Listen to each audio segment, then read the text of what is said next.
Hindi basta perde el ngisi del Zamboangueña weightlifter Heidelin Diaz. Después pwede sabi kaya gana ela silver medal na Rio Olympics este dia na women's 53 kg division. Na entrevista del TV5 con ele, kien eksklusibo takubri ko na Rio Olympics na Brazil. Ele gali, nuay pwede sabi dayon kay ele gana kun al bien pamoso torneo del mga atleta na entero mundo. Opo, sa clean and jerk talagang kumpiyansa ako. Sa snatch kasi nagkaroon ako ng injury so medyo nawalan ako ng kumpiyansa doon. Hindi ko talaga alam na yung first attempt niya, foul pala. Tapos sumunti,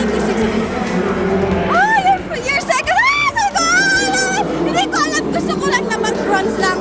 Tapos magawa ko yung dapat kong gawin dyan sa platform. Tapos nung nalaman kong silver, wow Lord, iba pala. Iba kung ikaw ang gumagawa, iba. Prinsipya na 111 kilograms alegre paya pwede alsa el Zamboangueña. Ken residente de Mampang Ciudad de Zamboanga. Na akasegundo alzada del 112 kilograms. Ya pwede también ele alza.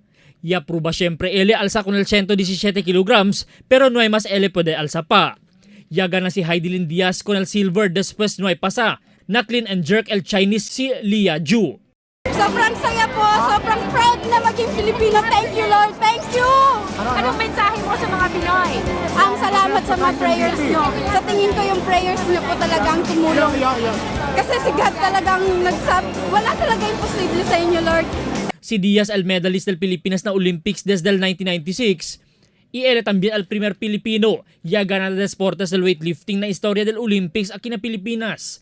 Él también el primer mujer ya gana na Olympics medal y primer Olympic medalist desde Mindanao. Talya ba si Diaz con el nombre Zamboanga na su mga torneo na diferentes mga nasyon. Y él también el ta representa con el Pilipinas na weightlifting na China del pasado año. Albert Luna, Dateline Zamboanga.